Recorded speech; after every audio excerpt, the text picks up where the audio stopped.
آپ پڑھ لیں وہ ساری شرائط تھیں، اور کئی شرائط ہیں، موٹی موٹی شرائط میں نے اس میں لکھی ہیں، الاستیاب ابن عبد البر کی کتاب میں موجود ہے، الاصابہ ابن حجر اسقلانی کی 8000 صحابہ کی جو اسد الغابہ کی انہوں نے شرح لکھی ہے الاصابہ، اس میں موجود ہے، البدایہ والنہایہ ابن کثیر میں موجود ہے، اور فتح الباری میں اسی حدیث 7109 کے تحت جس میں کہتے ہیں جی حسن نے پیسے لے کے صلح کی ہے، جس میں کہتے ہیں جی حسن نے پیسے لے کے صلح کی ہے، جس میں کہتے ہیں جی حسن نے پیسے لے کے صلح کی ہے، وہ الفاظ تو پڑھیں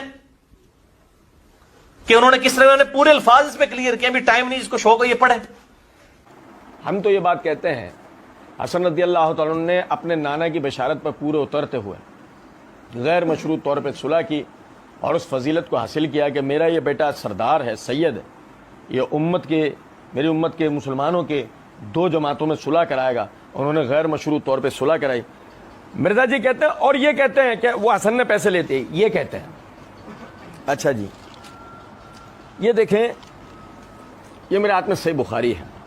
اب مرزا جی کہتے ہیں کہ یہ پڑھے نا کہ انہوں نے کس طرح، میں نے اس میں پورے الفاظ کلیئر کیے ہیں، یہ مرزا جی کے کلیئر کیے ہوئے الفاظ ذرا دیکھتے چلیے گا۔ یہ میرے ہاتھ میں صحیح بخاری ہے، جلد نمبر 4 ہے، صفحہ نمبر 78 اور 89 ہے، کتاب الصلح ہے۔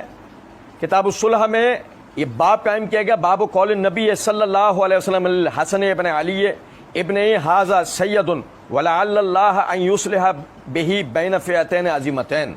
اس کے تحت حدیث نمبر ہے 2704۔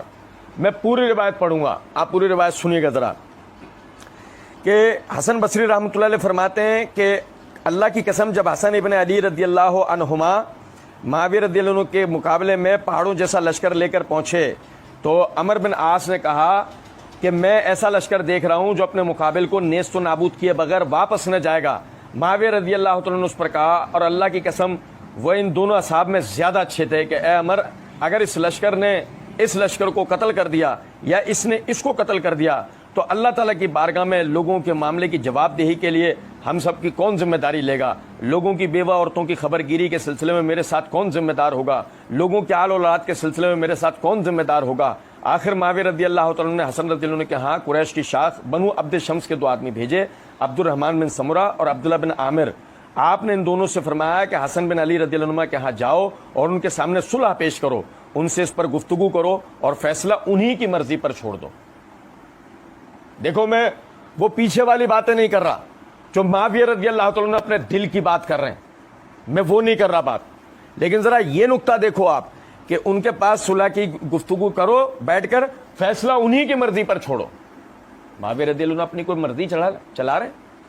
اس کے بعد دیکھیں، چنانچہ لوگ آئے اور آپ سے گفتگو کی، فیصلہ آپ ہی کی مرضی پر چھوڑ دیا۔ حسن بن علی رضی اللہ تعالیٰ عنہ نے فرمایا، بھائی کس نے فرمایا؟ بھائی سنے ذرا توجہ سے۔ فقال لهم الحسن ابن علی، میں عربی عبارت بھی پڑھ رہا ہوں کہ کوئی کہنے والا یہ نہ کہہ سکتا ہو کہ اپنا ذاتی کو ترجمہ پڑھ رہے ہیں۔ فقال لهم الحسن ابن علی، ان دونوں سے کہا حسن ابن علی نے، انا بنو عبد المطلب، ہم جو بنو عبد المطلب کی خاندان ہیں، قد اصبنا من هذا المال، جنگوں پر ہمارا مال لگتا ہے، جنگوں پہ ہمارا، لاہو لشکر کی تیاریوں پہ ہمارا مال لگتا ہے۔ کچھ بات سمجھ رہے؟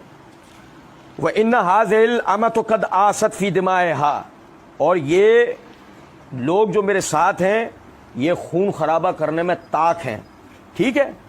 قَالَ فَإِنَّهُ يُعْرِضُ عَلَيْكَ كَذَا وَكَذَا وَيُطْلَبُ عَلَيْكَ وَيَسْأَلُكَ، یعنی کہ بغیر روپیہ لیے بغیر یہ ماننے والے نہیں ہیں۔ یہ کس نے کہا؟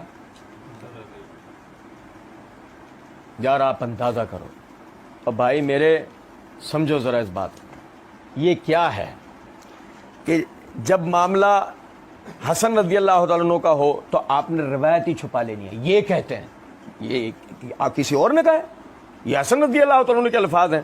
اور اس کے بعد آپ دیکھیں وہ کہنے لگے دونوں حضرات کہ معاویہ رضی اللہ تعالیٰ عنہ آپ کو اتنا اتنا روپیہ دینے پر راضی ہیں اور آپ سے صلح چاہتے ہیں، فیصلہ آپ کی مرضی پر چھوڑا ہے اور آپ سے پوچھا ہے۔ حسن رضی اللہ تعالیٰ عنہ نے فرمایا کہ ان کی اس بات کی ذمہ داری کون لے گا؟ ان دونوں قاصدوں نے کہا ہم اس کے ذمہ دار ہیں۔ حسن رضی اللہ عنہ نے جس چیز کے متعلق بھی پوچھا تو انہوں نے یہی کہا کہ ہم اس کے ذمہ دار ہیں۔ آخر آپ نے صلح کر لی۔ پھر فرمایا کہ میں نے حضرت ابو بکر رضی اللہ عنہ سے سنا، یعنی کہ حسن بصری رحمۃ اللہ علیہ پورا واقعہ بیان کر کے کہتے ہیں کہ میں نے ابو بکر رضی اللہ عنہ سے سنا، وہ بیان کرتے تھے کہ رسول اللہ صلی اللہ علیہ وسلم کو منبر پر یہ فرماتے ہوئے ہم نے سنا ہے کیا حسن ابن علی جب کہ آپ کے پہلو میں تھے آپ کبھی لوگوں کی طرف متوجہ ہوتے ہیں, کبھی حسن رضی اللہ عنہ کی طرف متوجہ ہوتے ہیں اور فرماتے ہیں میرا یہ بیٹا سردار ہے اور شاید کہ اللہ تعالیٰ اس کے ذریعے مسلمانوں کے دو عظیم گروہوں کے درمیان صلح کرائے گا. یہ بھجن پوری روایت ہے. تو یہ جو پیسے لینے کا والا معاملہ ہے اس کی یہ کہنے والے حسن رضی اللہ تعالیٰ عنہ ہیں, یہ کوئی خدا نہ خواستہ معاویہ رضی اللہ عنہ آگے بڑھ کر کہنے والے نہیں ہے, نمبر ایک. نمبر دو, اور اس کی کوئی غلط عکاسی نہ کرے, نہ اس کو کوئی غلط سمجھا جائے. روایت میں یہ الفاظ ہیں کہ جنگوں پر ہمارا مال خرچ ہوتا ہے, یہ جو لشکر تیار ہوا اس پر پیسے لگے اور وہ پیسے خدا نہ خواستہ حسن رضی اللہ عنہ کی جیب سے نہیں گئے, کیونکہ آپ کوئی خدا نہ خواستہ کوئی امیر کبیر قسم کے آدمی نہیں تھے, آپ خدا ترس تقوی والے آدمی تھے. جو کوئی مال آپ کے پاس آتا تھا آپ اپنی ضرورت کے بعد جو بچتا تھا اللہ کے راستے میں خرچ کرنے والے لوگ تھے. کوئی خدا نہ خواستہ آپ ان سیاست دانوں کی طرح نہیں تھے کہ جو اپنی سیاستوں کو چمکانے کے لیے کوئی فنڈز اکٹھے کرتے ہوں اور اپنی جماعتوں کے اوپر اس پیسے کو خرچ کرواتے ہوں. نہیں, بلکہ یہ جو لشکر کھڑا ہوا آپ کے ساتھ یہ اپنی ہی ثوابدید اپنے ہی خرچ کیے ہوئے مال کے اوپر کھڑا ہوا تھا. اور اب جب کہ صلح کی جب بات ہو جائے گی تو جو پیسہ جنگ کے اوپر لگا ہوا تھا کہ یہ جنگ ہو سکتی ہے تو یہ سب پیسے کا کیا ہوگا. تو اس لیے حسن رضی اللہ تعالیٰ نے یہ بات کی کہ قد اصبنا المال بہ, اس پر مال لگا ہوا ہمارا تو وہ سارا پیسہ واپس لوٹایا جائے, لوگوں کا جو پیسہ ہے ان لوگوں کو واپس لوٹایا جائے.